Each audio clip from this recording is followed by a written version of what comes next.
I'm up here at Edenvale Aerodrome, which is where I keep my aircraft. You know, I'm not sure when my fascination with aircraft really started, but I think it was probably before I could walk. My first airplane was a Piper Cherokee, a little 140. When you first start flying, you want to fly something that's fairly gentle. You don't want an aircraft that will kill you as soon as look at you. I did end up going from the Cherokee into 1930s airplanes, and I've sort of moved my way up into the Second World War now. These days, I'm finding my interest is wandering a little bit. To aircraft, of course, and then into watches and the intricacies of watchmaking. I think Janice is getting a little worried, though, about what might come next. Liftoff.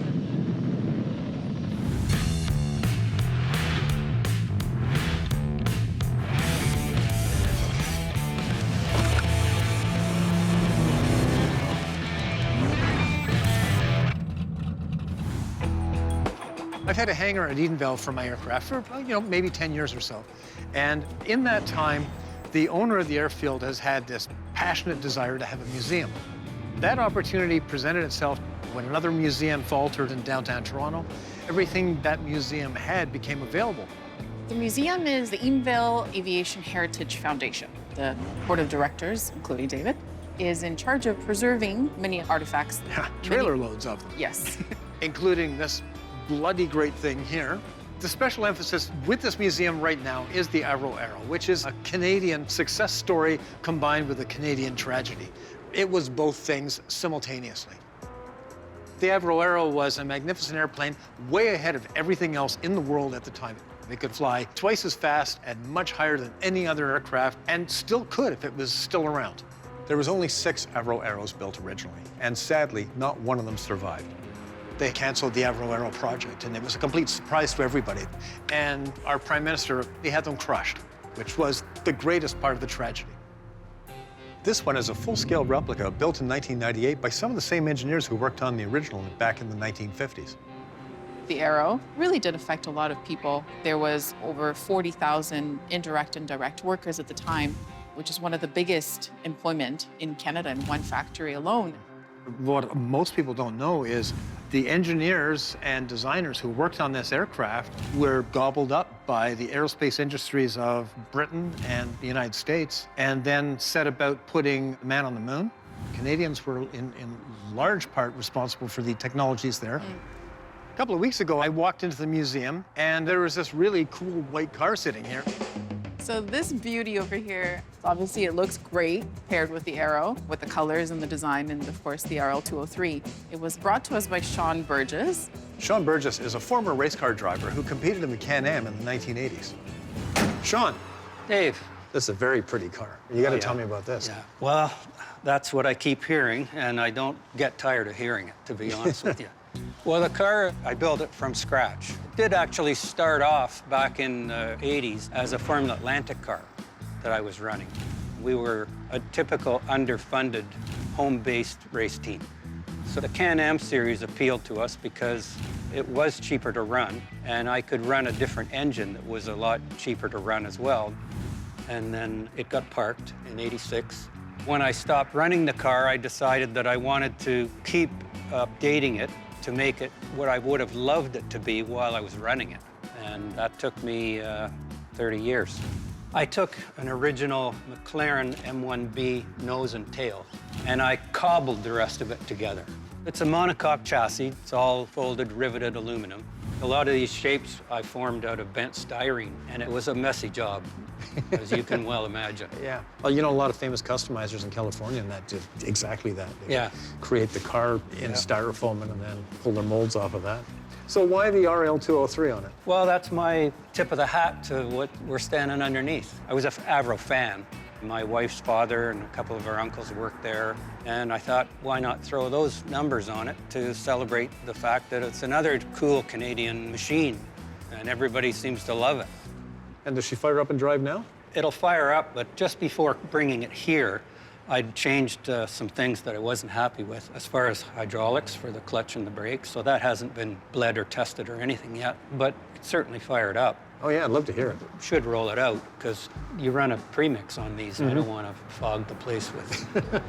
Where should I push? It's anywhere gently sort of thing. Okay.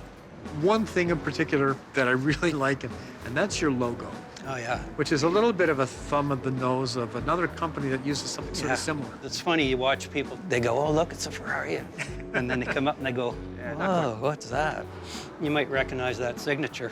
Mario Andretti. Oh, is that right? Yeah, he wrote that. Bella Machina. Beautiful machine. So what are you running for a driveline? Hewland FT200 transaxle and factory Mazda 2-rotor 13B. The Mazda motor that's in it is a very special engine from Mazda Japan for the teams that were running RX-7s in the mid-'80s at Sebring and Daytona. This is all factory trick stuff that you can't even buy. When we were at Monticello, the Americans loved the hockey stick. What have you got, twin lobes in here? This is a 2-rotor, yeah. These cars do like a little choke. That's why I had to open that up.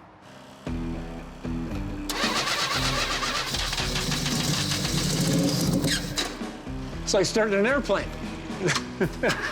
Strictly a factory race Mazda engine that puts out like 285 horsepower with the carburetor on it.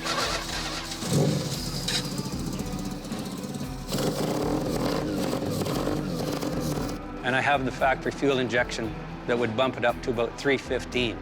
The combination of that and the fiberglass body, it leaves you with a power-to-weight ratio that's probably even better than a new Ford GT. So There you go. why did you choose such an unconventional power plant? Because at that point, they were having trouble with their seals and all that kind of thing. Well, I think once the RX-7 came out, the problem was over. Because this engine, this was winning every class of racing worldwide. They banned this engine in F1. Even in the Can-Am series, they had an equivalency factor for getting us up to a weight because they were afraid of this engine. That's true. I mean, they're trying to level playing fields. Yeah. I mean, not everybody wants to jump onto that technology. I mean, I understand that, but it has never seemed quite right to me. Racing is about going as fast as you possibly can and beating everybody else. Right. It shouldn't matter how you do it. It's not like your car's taking steroids. So do you have any plans of putting her back on the track? Not really, no. It's kind of put out to pasture for doing exhibition or whatever now. There's no spares for this car. Every piece is handmade. It would be a crying shame for me to see that car hurt.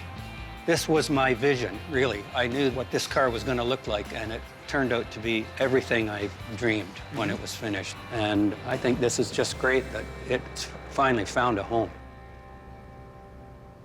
So we revved it up and dumped the clutch to do a little bit of a burnout. And that's when the transmission popped on him. Blew up on the guy. She carries 8 gallons of oil. You don't want to get it lower than 3 gallons because she probably leaks a ½ gallon an hour. A new clutch. Well, Ron's been working on the 67 Chevelle. It came in, had a Saginaw 4-speed in it. Not really strong enough transmission for behind a 427 that's a little bit beefed up. The gentleman ended up breaking some gears in it, so he's doing an upgrade to a Tremec transmission, 5-speed now instead of the 4-speed. Well, we're changing the transmission because the 4-speed blew up on the guy. He loves driving his car, and really puts his foot into things here and there. And it was on his own driveway. He's got a long driveway. It's better than a quarter mile long. So we revved it up and dumped the clutch to do a little bit of a burnout. And that's when the transmission popped on him. Blew first gear out of it, chipped all the teeth off that main shaft on first gear. And the cluster shaft too got damaged. But yeah, wrecked it. So upgrade to a 5-speed, perfect time. Now he can go up and down his driveway as fast as he wants. These cars were, you know, the muscle car of the day. They're factory race cars. These things were a lot of fun to go out and play with. And this guy really likes to push his car. He likes to drive it like it was designed to be driven. Let's make sure it all fits before we put it together. It has a scatter shield on it. This is the performance bell housing. Kind of heavy, this thing. Awkward. And they're meant to contain an explosion, so you think this thing could be turning 6,000 RPM, that clutch blows apart. The scatter shield contains all the shrapnel, so it doesn't come up through your floorboards and take your feet off and that kind of thing, because it can happen. So we're ready to put the new transmission in now. This is what the power from the engine comes in this way, spins it, and it comes out the other side to power the drive shaft and power the rear end to make you go. It's got aluminum heads on it, a nice cam, so it probably wouldn't be hard to make 500 horse with a motor like that. And this guy likes to boot it, so it's a good bit bigger, this transmission, than what we took out. Ah, just like that. It should go in like that, but they don't. Lots of times you fight. Well, once it's in here, I got to put a cross member on, get her up in place. Wow, already we got problems. It's not going to work with this cross member. Goes from underneath. This has to go on top of these, and I'm not even close. So it's not going to work. See, this is the trouble. We come in, we didn't order a whole kit. We ordered half the kit. Should have ordered the kit. I figured being a I'm at Edenville today, I may as well give the plane a run. And what I'm going to be flying today is this beautiful 1942 WWII Valiant. In the 1940s, during the Second World War, this was the most common American trainer. This aircraft was designed to produce fighter pilots. It taught them engine management, which is very important. You know, we don't think about that with cars. You jump in your car, you turn the key, and you go driving. When you get into an airplane, it's a very different world. And that becomes more acute when you're flying something as old as this. I mean, 1942, she's no spring chicken. The first thing you do when you get to your plane in the morning is you do the walk around.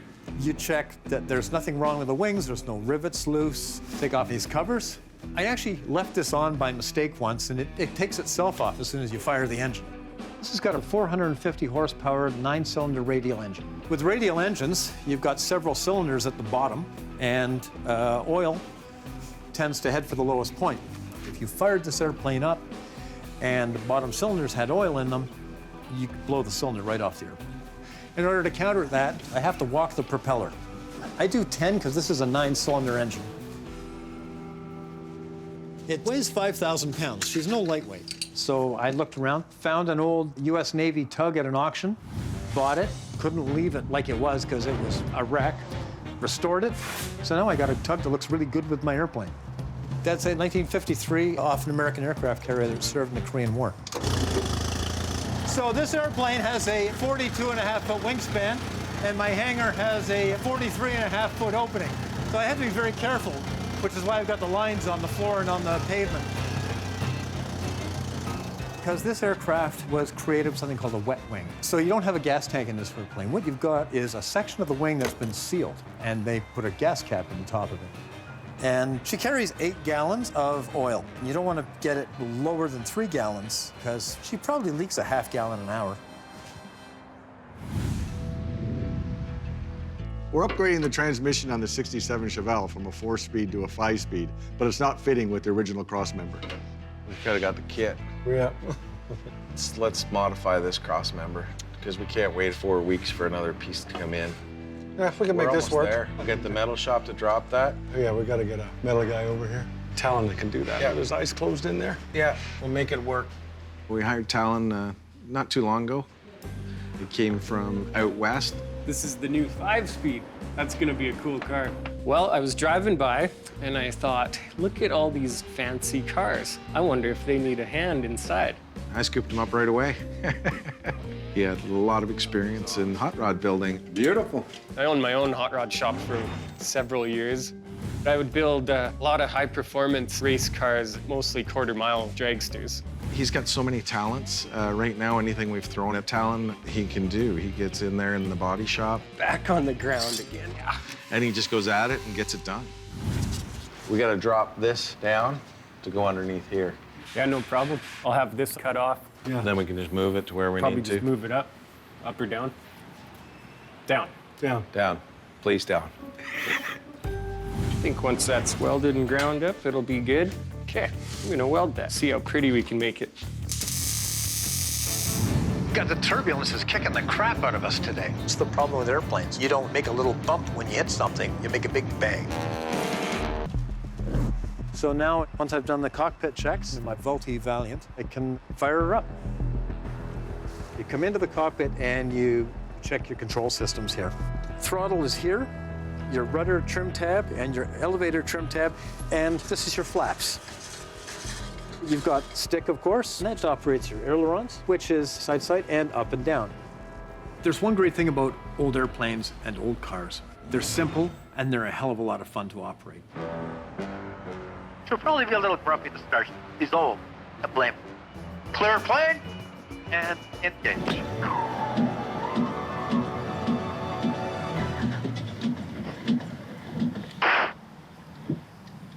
told you she'd be a bit grumpy. So we're gonna prime it up a bit more. This is hard work.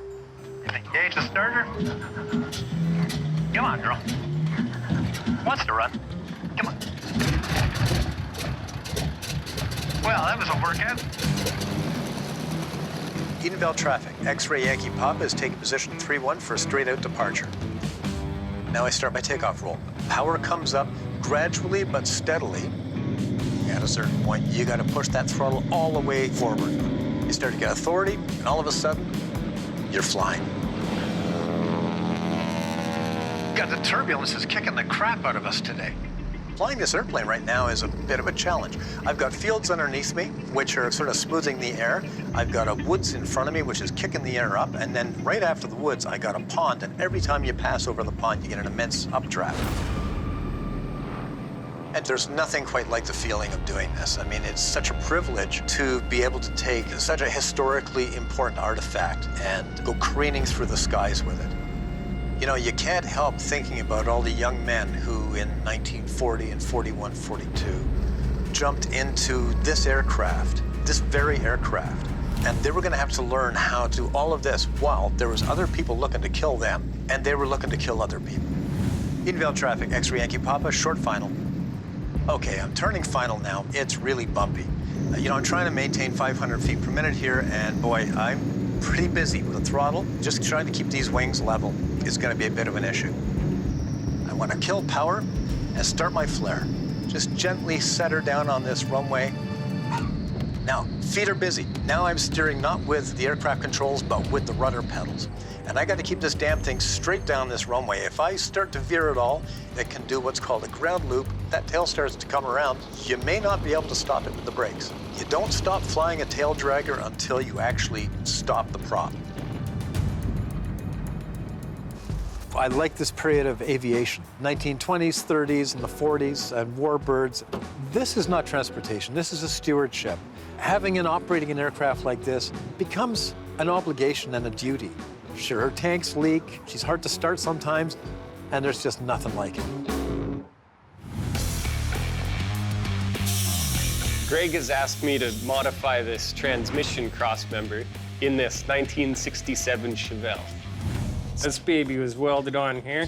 I'm just gonna adjust this accordingly, and it'll be a factory-looking modification. So we're gonna test fit this crossmember into place before we weld everything up. Get this little addition tacked in there.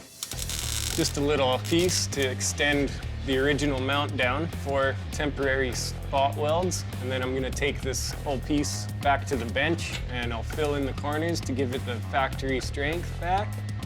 Cut a couple little pieces to fit in here, fill in where we've extended it. So I'm just gonna do rough cuts. You can actually fill a ton of material with metal this thick in the welder. I think once that's welded and ground up, it'll be good. Ronnie's custom hot rod parts. All right, perfect. Beautiful job. Excellent, thanks, man. I'm gonna give it a coat of paint quickly. You'd never know. If you were to look at that, you'd never know that was to be done. All right, like you did a perfect job. Wish I could weld like that. I think any red-blooded human wants a big block Chevelle. All right, here we go. Let's check out this new transmission. We're working on this beautiful big block Chevelle. Ronnie put a 5-speed in it. Not too bad, this first. This is the cool X-pipe that I just cut out. And unfortunately, it doesn't fit anymore because the transmission has an extra gear, so it's a little longer. So I'm just going to connect these two pipes up. I think I'll grab my U-pipe. Cut her there. A nice mandrel bent pipe. These are really handy to have. Just cut it on a little bit of an angle, and then you can twist it. You can see just by turning them, you can achieve any angle you want. Let's see how that's lining up. I think I'm going to tack that on. Safety third. So I'm just doing tack welds. I like to do 3 around the outside, and that'll hold it. So if you just do 1, it'll probably fall off. Now I just need a little piece to fill this in. Do a rough cut. I can sand this once I cut it to make it actually fit perfect. Bandsaw is probably the easiest to cut. even though large diameter pipe is quite a bit more difficult to cut than smaller pipe. Final piece of the puzzle, just like that. What do they say, like a glove? I don't see it hitting anywhere. Sweet. What do you think, Ronnie? Welder up?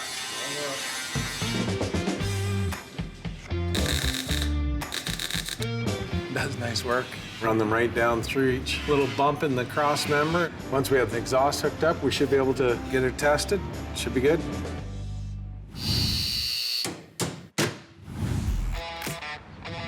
So I'm going to take the 67 Chevelle out for a test drive. Just got the 5-speed transmission installed and she's ready to go. So I can't wait to road test it and see how it works.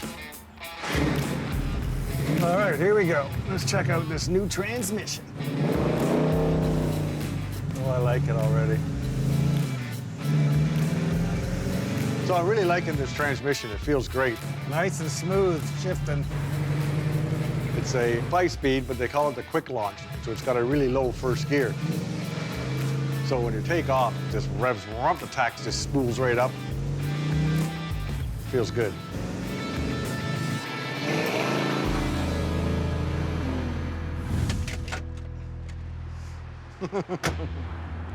I love it. The gear ratio over the lower first gear and the overdrive gives it the best of both worlds. It'll be a really nice combination now. So it'll be great on the highway. 70 or 80 miles an hour, it'll cruise easy in overdrive. So it's good.